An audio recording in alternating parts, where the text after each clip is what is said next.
ओम नमो भगवते वासुदेवाय. भगवद्गीतेला सुरुवात करण्यापूर्वी आपण काही गोष्टींवर नजर टाकूया. गीतेतील अध्याय व श्लोकसंख्या. गीतेत एकूण 18 अध्याय असून एकूण श्लोकसंख्या 700 आहे. काही प्रतीत 13व्या अध्यायात अर्जुनाच्या तोंडी सुरुवातीला एक श्लोक घालून ती 701 दिलेली आहे, परंतु ज्ञानदेवानी 700 श्लोकी गीताच मानलेली आहे. गीतेतील त्या अध्यायातील विषयानुरूप अर्जुन विषाद योग, सांख्य योग, भक्ती योग वगैरे नावे दिलेली आहेत. नावावरून सुद्धा विद्वानांच्यात मतभेद आहेत.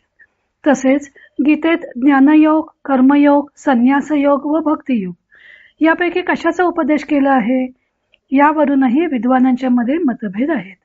प्रत्येक जण आपला सिद्धांत स्पष्ट करण्यास आपल्याला अनुकूल वचने गीतेतूनच उद्धृत करतो व तोच गीतेचा प्रतिपाद्य विषय आहे असे सांगतो.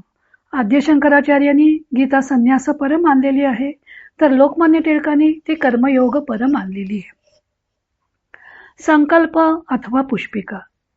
गीतेत प्रत्येक अध्यायाच्या शेवटी हरिओम इति श्रीमद भगवद्गीतासु उपनिषत्सु ब्रह्मविद्यायाम योगशास्त्रे असा संकल्प अथवा पुष्पिका येते. त्याचा अर्थ असा आहे की अशा प्रकारे श्रीकृष्णाने गायलेल्या उपनिषदातील ब्रह्मविद्यांतर्गत योगशास्त्रातील अर्जुन विषाद योग नावाचा अध्याय समाप्त झाला. अशा अर्थाचं वाक्य प्रत्येक अध्यायाच्या शेवटी येतं. फक्त प्रत्येक अध्यायाच्या शेवटी त्या अध्यायाचे नाव योजलेलं असतं. भगवद्गीता ग्रंथ महाभारतापासून ज्याने वेगळा केला त्याने हा संकल्प जोडलेला असावा. त्या विषयानुरोधाने त्या अध्यायाला नाव दिलेलं आहे. प्राचीन काळी टिकाऊ लेखन साहित्याच्या अभावी ग्रंथ मुखोद्गत पद्धतीने जतन करून ठेवले जात असत. त्यामुळे एक अध्याय समाप्त होऊन दुसरा अध्याय सुरू झाला हे सांगणारे सूचक चिन्ह आवश्यक असे. उपनिषदांमध्ये सुरुवातीला शांती मंत्र व उपनिषद संपले की शेवटचा मंत्र अथवा अंतिम अंश दोनदा उच्चारला जात असे. गायक सुद्धा शास्त्रीय चीज गाताना समाप्ती दर्शक म्हणून ध्रुवपदाचा अंश शेवटी 3दा म्हणून समयवर येतात हे परिचितच आहे. तसेच हा संकल्प म्हणजे अध्याय समाप्ती दर्शक चिन्ह आहे. इथे श्रीमद भगवद्गीता सुपनिषत्सु ब्रह्मविद्यायाम असं म्हटलेलं आहे. श्री भगवंताने गायलेल्या उपनिषदातील ब्रह्मविद्येच्या अंतर्गत असा त्याचा अर्थ आहे. ब्रह्म, जीव आणि जगत त्यांचं स्वरूप, त्यांचा परस्पर संबंध उपनिषदात सांगितलेला आहे. त्यामुळे असा विषय जेथे आलेला असतो त्या ग्रंथाला उपनिषद अशी संज्ञा देण्यात येऊ लागली. भगवद्गीतेमध्ये सुद्धा 7, 13, 15 वगैरे अध्यायांमध्ये अशा प्रकारचा संबंध स्पष्ट केला आहे. संस्कृतमध्ये उपनिषद हा शब्द स्त्रीलिंगी आहे. उप अधिकनी अधिक सद या धातूपासून हा शब्द बनलेला आहे. सद धातूचे विनाश, ज्ञान, प्राप्ती, समाप्ती, शिथिलता असे अनेक अर्थ आहेत. या सर्व अर्थांबरोबर उपनिषद शब्द सुसंगत अर्थ देतो.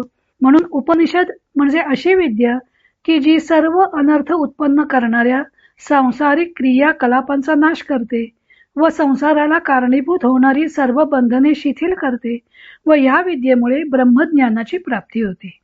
उपाधिकनी अधिक सद या धातूचा एक अर्थ आहे जवळ जाणे. ही ब्रह्मविद्या गुरूंजवळ जाऊन प्राप्त करावी लागते. अशा अनेक अर्थाने उपनिषद शब्द सार्थ ठरतो. गीता प्रशस्तीत एक श्लोक आलेला आहे. सर्वोपनिषदो गावो दोग्धा गोपाल नंदनः पार्थो वत्स सुधीर भोक्त दुग्धम गीता मृतम महत्. सर्व उपनिषदे म्हणजे जणू गायी आहेत. भगवान श्रीकृष्ण त्यांचे दूध काढणारा गवळी आहे. पार्थ हे वासरू आहे व गीतारूपी अमृत हे त्या गायीचे विपुल दूध आहे. आणि गीता पठनाची इच्छा करणारा सुबुद्ध वाचक हा त्या गीतारूपी अमृताचा भोक्ता आहे. त्यावरून भगवद्गीता म्हणजे उपनिषदांचे सार असं समजलं जातं. अर्थात कठोपनिषदाची छाया येथे दिसून येते. त्या व्यतिरिक्त ईश, मुंडक, कैवल्य, श्वेताश्वेतर, छांदोग्य यांच्याशीही गीतेचा निकटचा संबंध आहेच. पण सर्व उपनिषदांचे सार यात आलेला आहे असं नाही.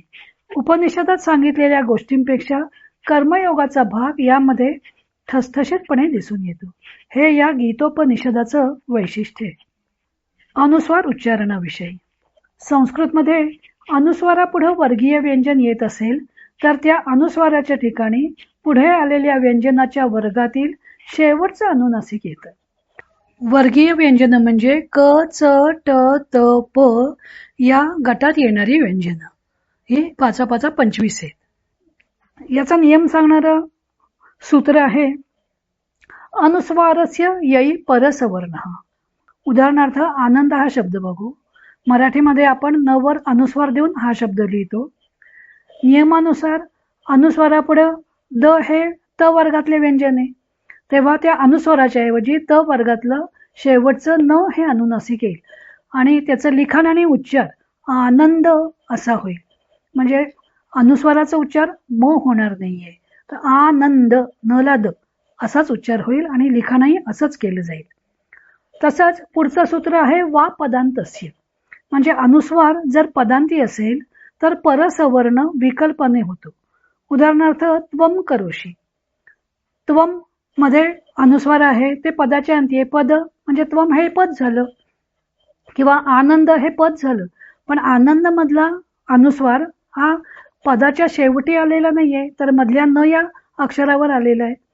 इथे त्वम हे एकाक्षरी पद आहे आणि अनुस्वार तिथं आलेला आहे, म्हणजे तो पदाच्या शेवटी आलेला आहे.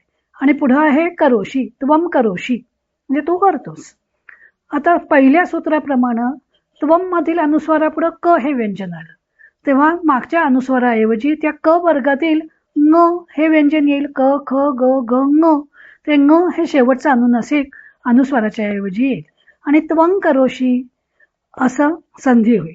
किंवा वा पदांतस्य या सूत्रानं हा परसवर्ण विकल्पाने येईल.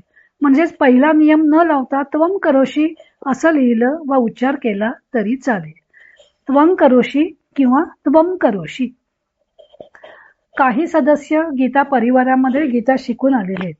अनुस्वाराचा उच्चार परसवर्ण वापरूनच केला पाहिजे असा त्यांचा आग्रह असतो आणि दोन्ही सूत्रांचा विचार केला तर तसा आग्रह धरण्याचं कारण नाही, कारण पदांतीच्या अनुस्वाराऐवजी परसवर्ण हा विकल्पाने येतो, तेव्हा दोन्ही प्रकारे उच्चार करता येतात. गीतेतील वृत्त. संस्कृतमध्ये पद्यरचना ही छंदोबद्ध अथवा वृत्तबद्ध असते. मात्रा, अक्षरे यांच्या ठराविक पद्धतीने केलेल्या रचनेला वृत्त असं म्हणतात आणि या संबंधीचे नियम सांगणारे अनेक ग्रंथ संस्कृतमध्ये आहेत. वेदामध्ये गायत्री, जगती वगैरे वृत्त वापरलेली आहेत, ती वैदिक वृत्त आहेत. रामायण, महाभारत, पुराण, महाकाव्य, नाटक वगैरे वाङ्मयात आलेली वृत्त ही लौकिक वृत्त आहेत. मात्रा व अक्षरांच्या संख्येनुसार वृत्तांचे 2 भाग पडतात. एक मात्रा वृत्त आणि दुसरं अक्षरगण वृत्त. मात्रा वृत्तामध्ये मात्रा मोजल्या जातात, अक्षरगण वृत्तामध्ये अक्षरांची संख्या मोजली जाते. मात्रा म्हणजे काय? एक ऱ्हस्व स्वर उच्चारण्यास जेवढा कालावधी लागतो तो काल म्हणजे मात्रा. ऱ्हस्व अक्षराची मग ते जोडाक्षर असलं तरी सुद्धा त्याची 1 मात्रा मोजतात आणि दीर्घ अक्षराच्या 2 मात्रा मोजतात व प्लुत स्वराच्या 3 मात्रा मोजल्या जातात. वृत्तशास्त्रात स्वरांच्याच मात्रा मोजल्या जातात, व्यंजनांच्या मात्रा मोजल्या जात नाहीत. तसेच प्लुत स्वर हे लौकिक वाङ्मयात येत नाहीत, फक्त वैदिक वाङ्मयात असतात. मात्रा वृत्त 4 चरणांचं मिळून एक पद्य होतं. पद्यातील प्रत्येक चरणात मात्रांची संख्या ठराविक असते, त्याला मात्रा वृत्त म्हणतात. यात अक्षरांची संख्या कमी जास्त असू शकते. आर्या, उद्गीती, उपगीती वगैरे मात्रा वृत्तांचे प्रकार आहेत. अक्षरगण वृत्त या वृत्तामध्ये मात्रा मोजल्या जात नाहीत, तर अक्षरांची संख्या मोजली जाते. पद्यातील प्रत्येक चरणात अक्षरांची संख्या ठराविक पाहिजे आणि त्यांचा लघु गुरुक्रम सुद्धा ठराविकच असणे आवश्यक असतं. ऱ्हस्व अक्षर लघु म्हणायचं, दीर्घ अक्षर गुरु म्हणायचं. अ, इ, उ, ऋ हे स्वर आणि या स्वरांनी अंत पावणारी अक्षर ती लघु असतात. तसेच आ, दीर्घ इ, दीर्घ उ, दीर्घ ऋ, ए, ऐ, ओ, औ हे स्वर या स्वरांनी अंत पावणारी आणि अनुस्वारयुक्त आणि विसर्गयुक्त अक्षर गुरु असतात.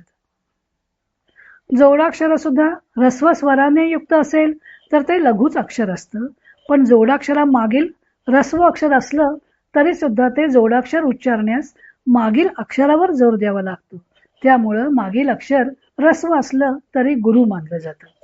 उदाहरणार्थ उत्सव. या तिन्ही शब्दांमध्ये स्वरांच्या दृष्टीने विचार केला तर तिन्ही स्वर ऱ्हस्व स्वर आहेत, त्यामुळं लघु आहेत. उ पण लघु आहे, छ मध्ये अ आहे आणि व मध्ये पण अच आहे शेवटी आलेलं, त्यामुळे तिन्ही स्वर लघु आहेत. परंतु छ हे जे जोडाक्षर आहे ते उच्चारण्याकरता उ या अक्षरावर जोर द्यावा लागतो, म्हणजे उत्सव. म्हणून उ हा गुरु होतो. ऱ्हस्व स्वर असला तरी उ हा गुरु मानला जातो. अक्षरगण वृत्तात कोठे थांबायचं ते ठरलेलं असतं. वृत्तात ज्या ठिकाणी विराम घेतला जातो त्याला यती असं म्हणतात. लेखनामध्ये ऱ्हस्व लघु अक्षर उभा दंड काढून दाखवलं जातं, तर गुरु अक्षर हे इंग्लिश एस अक्षरासारखं चिन्ह करून दाखवलं जातं. 10, 11, 12, 14, 15, 18, 19, 21 वगैरे संख्येने युक्त असणारी अशी अनेक अक्षर गुणवृत्त आहेत. ठराविकच अक्षर आहेत, पण लघुगुरूंचा क्रम वेगळा असेल, लघुगुरु अक्षरांचा क्रम वेगळा असेल आणि यतीची ही जागा वेगळी असेल, म्हणजे विराम कुठं घ्यायचा तीही जागा वेगळी असेल, तर एकाच संख्येने युक्त असलेल्या वृत्ताचे अनेक प्रकार असतात. उदाहरणार्थ 11 अक्षरांनी युक्त अशी इंद्रवज्रा, उपेंद्रवज्रा, दोधक, भ्रमरविलसित, मालती, रथोद्धता, वातोर्मी, स्वागता असे अनेक प्रकार आहेत. ही सर्व वृत्त 11 अक्षरांनीच युक्त आहेत, पण त्यांचे लघुगुरु वेगवेगळे आहेत. रामायण आणि महाभारत हे ग्रंथ अनुष्टुभ वृत्तात लिहिलेले आहेत, त्यामुळे गीतेमधील 2ऱ्या आणि 15व्या अध्यायातील काही श्लोक वगळले तर सर्व श्लोक हे अनुष्टुप छंदात आलेले आहेत. अनुष्टुप छंदालाच श्लोक असंही म्हणतात. त्याचं लक्षण आहे श्लोके षष्ठम गुरुर्ज्ञेयम सर्वत्र लघु पंचमम द्विचतुष्पादयोर्ह्रस्वम सप्तमम दीर्घमन्ययोः. अनुष्टुप वृत्तातील प्रत्येक चरणात 8 अक्षर असतात. उदाहरणार्थ धर्मक्षेत्रे, कुरुक्षेत्रे 8 अक्षर झाली. समवेता युयुत्सव 8 अक्षर झाली. मामकाः पांडवाश्चैव 8 अक्षर झाली. किम कुर्वत संजय 8 अक्षर झाली. तर प्रत्येक चरणामध्ये 8 अक्षर असतात आणि असे 4 चरण मिळून एक श्लोक होतो. त्या 4ही चरणातील 5वं अक्षर लघु पाहिजे, 6वं अक्षर गुरु पाहिजे. 4ही चरणामधलं 5वं अक्षर लघु असतं, 6वं अक्षर गुरु असतं आणि 2ऱ्या आणि 4थ्या चरणात 7वं अक्षर लघु असतं, तर 1ल्या आणि 3ऱ्या चरणात 7वं अक्षर गुरु असतं. असा या श्लोकाचा किंवा अनुष्टुप छंदाचा नियम आहे.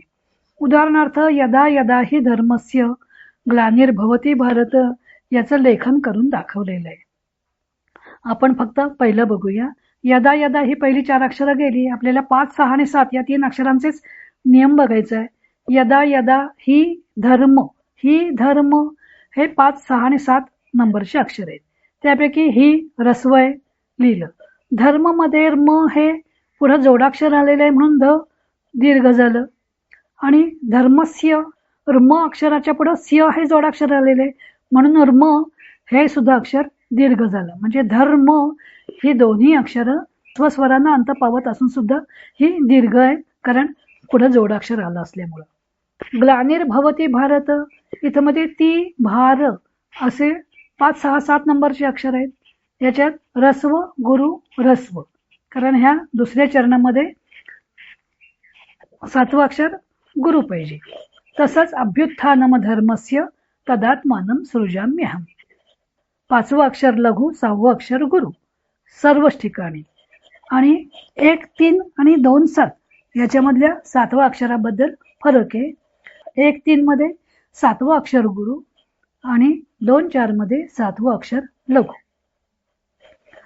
अशी वृत्तरचना असेल तर त्याला अनुष्टुप छंद किंवा श्लोक असं म्हटलं जातं. पण गीतेमध्ये सुद्धा काही ठिकाणी वृत्तभंग झालेला आहे. समास. सामासिक शब्दयोजना हे संस्कृत भाषेचं वैशिष्ट्य आहे. समास म्हणजे संक्षेप. गजस्य आननम इव आननम म्हणजे हत्तीच्या मुखासारखं मुख. एवढं मोठं वाक्य म्हणायच्या ऐवजी गजानन असा सुटसुटीत शब्द वापरता येतो. सुखम अर्थ येते म्हणजे सुखाची इच्छा करतो. त्याच्याऐवजी सुखार्थी, सुखाची इच्छा करणारा असा शब्द वापरणं सुटसुटीत असतं. याला समास असं म्हणतात. समास म्हणजे सम्यक अस्यते अस्यन्ते व पदानी इति. ज्याच्यामध्ये पदे सम्यक म्हणजे योग्य प्रकारे ठेवलेली असतात त्याला म्हणायचं समास. याचा अर्थ समासामध्ये कमीत कमी 2 शब्द तरी एकत्र केलेले असले पाहिजेत. म्हणून थोडक्यात समास म्हणजे 2 वेगवेगळे शब्द एकत्र करून तयार केलेला नवीन जोड शब्द. उदाहरणार्थ सूर्य आणि उदय हे 2 वेगवेगळे शब्द आहेत. ते जोडून सूर्याचा उदय या अर्थी सूर्योदय हा नवीन शब्द तयार केला. हा नवीन शब्द तयार करताना दोन्ही शब्द मूळ शब्द घेतले, सूर्य आणि उदय. ते जोडले एकमेकांना. ते जोडत असताना तिथं संधी आवश्यक आहे आणि उचा संधी ओ होणार आहे, म्हणून सूर्योदय हा शब्द तयार झाला. किंवा चक्र पाणी. चक्र म्हणजे चाक, पाणी म्हणजे हात. संस्कृतमध्ये पाणी ऱ्हस्व इकारांचा शब्द आहे, त्याचा अर्थ हात असा होतो. चाक ज्याच्या हातात आहे तो, अशा अर्थी चक्र पाणी हे विष्णूला समानार्थी शब्द तयार केला. समास बनवण्यासाठी कमीत कमी 2 शब्दांची आवश्यकता असते. त्यातल्या पहिल्या पदाला पूर्वपद व दुसऱ्या पदाला उत्तरपद असं म्हटलं जातं. आणि या 2 पदातील कोणत्या पदाला प्राधान्य आहे त्यावरून समासांचे प्रकार ठरतात. पूर्वपद प्रधान किंवा उत्तरपद प्रधान, पूर्वपद किंवा उत्तरपद यांच्या प्राधान्यावरून समासाचे मुख्य 4 प्रकार पडतात. पूर्वपद प्रधान अव्ययी भाव, उत्तरपद प्रधान तत्पुरुष, उभय पद प्रधान द्वंद्व समास, अन्य पद प्रधान बहुव्रीही समास. पूर्वपद प्रधान अव्ययी भाव समास. या समासात पहिलं पद नेहमी अव्यय असतं आणि त्या अव्ययाला महत्व असतं. उदाहरणार्थ यथाकालम, अनुरूपम. यथाकालम म्हणजे कालाला अनुसरून, अनुरूपम रूपाला अनुसरून, अनुरूप असं रूपाला योग्यम. अशा प्रकारे येथे यथा आणि अनु ही अव्यय आलेली आहेत आणि या अव्ययांना महत्व आहे. आणि अव्ययी भाव समास हे नेहमी नपुसकलिंगी एकवचनी असतात. उत्तर पद प्रधान तत्पुरुष समास. तत्पुरुष समासामध्ये उत्तर पदाला म्हणजे दुसऱ्या पदाला प्राधान्य असतं. राजसेवक, देव मंदिर ही याची उदाहरणं झाली. राजाचा सेवक, देवाचे मंदिर, तर मंदिर आणि सेवक हे शब्द मुख्य आहेत. हा झाला तत्पुरुष समास. तत्पुरुष समासाचे अनेक प्रकार आहेत. काही विभक्ती तत्पुरुष आहेत, उपपद तत्पुरुष आहेत, नय तत्पुरुष आहेत, कर्मधारय हे सुद्धा तत्पुरुष समासाचाच प्रकार आहे. उभय पद प्रधान द्वंद्व समास. काही समासात दोन्ही पदांना प्राधान्य असतं. उदाहरणार्थ राम लक्ष्मण वनम गतव. राम लक्ष्मण वनात गेले. रामही वनात गेला आणि लक्ष्मणही वनात गेला. दोन्ही पदांना प्राधान्य आहे, म्हणून हा समास झाला द्वंद्व समास. या समासाचे सुद्धा 2 प्रकार आहेत, इतरेतर द्वंद्व आणि समाहार द्वंद्व. अन्य पद प्रधान बहुव्रीही समास. या प्रकारात समासामध्ये जे 2 शब्द आलेले असतात त्या दोन्ही शब्दांना महत्व नसतं, तर त्यावरून जो बोधित तिसरा शब्द होतो त्या तिसऱ्याच पदाला प्राधान्य असतं. त्याला म्हणायचं बहुव्रीही समास. उदाहरणार्थ मगाचच बघू, चक्र पाणीही. चक्र आणि पाणी 2 शब्द एकत्र येऊन समास बनतात. यातील चक्र या शब्दालाही महत्व नाही आणि पाणी या शब्दालाही महत्व नाही, तर चक्र ज्याच्या हातात आहे तो असा विष्णू. त्या विष्णू हे तिसरंच पद याच्यामध्ये प्रधान असतं. याला म्हणायचं बहुव्रीही समास. सुपसुप समास. व्याकरणाच्या नियमात न बसणारे काही वेळेला समास झालेले दिसून येतात. 2 विभक्ती प्रत्यय जोडलेले शब्द एकत्र आले आणि समास बनला. अशा प्रकारचाच त्याला फक्त नियम सांगता येतो. ते वरच्या 4ही प्रकारात बसत नाहीत. कुठल्या पदाच्या प्राधान्यावरून कुठलाही तर समासाचा प्रकार ठरत नाही, तेव्हा त्याला केवल समास किंवा सुपसुप समास असं म्हणतात. ही समासांची सामान्य माहिती आहे आणि या समासांचे पुन्हा पोट प्रकार आहेत. माझ्याकडे ज्या सदस्यांनी 3री टर्म आणि 4थी टर्म केलेली आहे त्यांना थोडी समासांची ओळख करून दिलेली आहे.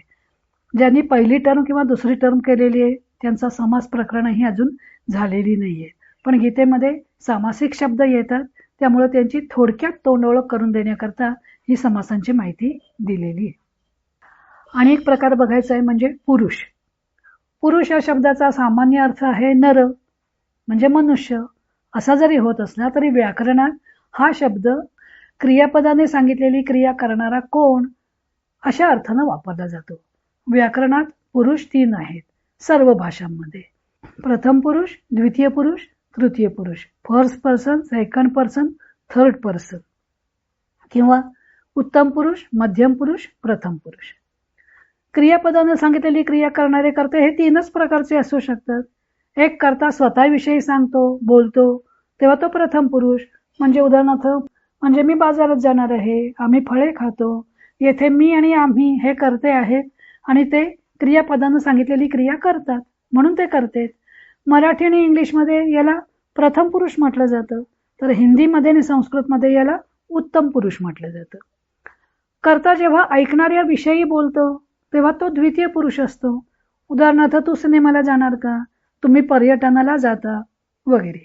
येथे तू किंवा तुम्ही हे कर्ते आहेत, कारण जाणे या क्रियापदाशी ते कर्त्या या नात्यानं जोडलेले आहेत. क्रियापदानं सांगितलेली क्रिया ते करतात म्हणून ते करतेत. याला मराठीमध्ये आणि इंग्लिशमध्ये द्वितीय पुरुष किंवा सेकंड पर्सन म्हटलं जातं. हिंदीमध्ये आणि संस्कृतमध्ये याला मध्यम पुरुष म्हटलं जातं. आणि कर्ता जेव्हा स्वतः किंवा ऐकणारा यांच्या खेरीज इतरांविषयी विधान करतो तेव्हा तो तृतीय पुरुषाचा कर्ता ठरतो. उदाहरणार्थ, माधवी स्वयंपाक करते, मुली शाळेत जातात. येथे माधवी आणि मुली हे कर्ते आहेत. मराठी आणि इंग्लिशमध्ये, मराठीमध्ये याला तृतीय पुरुष, इंग्लिशमध्ये थर्ड पर्सन, तर हिंदीमध्ये आणि संस्कृतमध्ये याला प्रथम पुरुष म्हटलं जातं. गोंधळाचा भाग आहे तो हा इथं आहे. हिंदीमध्ये आणि संस्कृतमध्ये ज्याला प्रथम पुरुष म्हटलं जातं त्याला मराठीमध्ये तृतीय पुरुष म्हटलं जातं. बाकीची 2 नावं ही संस्कृतमध्ये वेगळीच आहेत, उत्तम पुरुष आणि मध्यम पुरुष. तिथं गोंधळ होण्याचा प्रश्न नाहीये. पण थर्ड पर्सन आणि प्रथम पुरुष याच्यामध्ये गोंधळ होण्याची शक्यता आहे, कारण संस्कृत भारतीमधून जे सदस्य आलेले आहेत ते उत्तम पुरुष, मध्यम पुरुष आणि प्रथम पुरुष अशी भाषा वापरतात.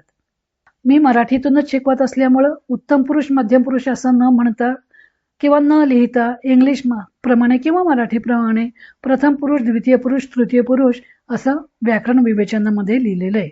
ऑडिओमध्ये सुरुवातीला दोन्ही म्हणण्याचा प्रयत्न केलेला आहे, पण सर्वच ठिकाणी तो जमलेला आहे असं नाही.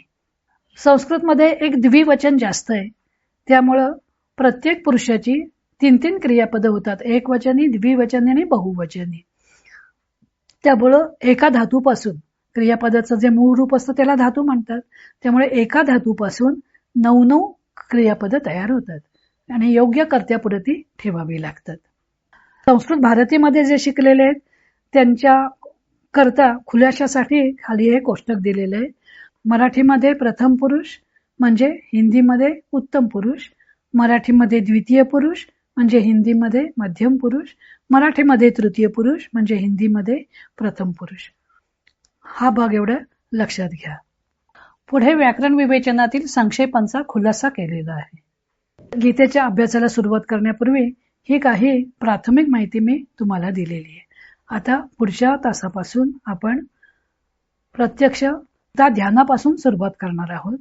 गीता ध्यानानंतर मग अर्जुन विषाद योगाला सुरुवात होईल. हरिओम तत्सत.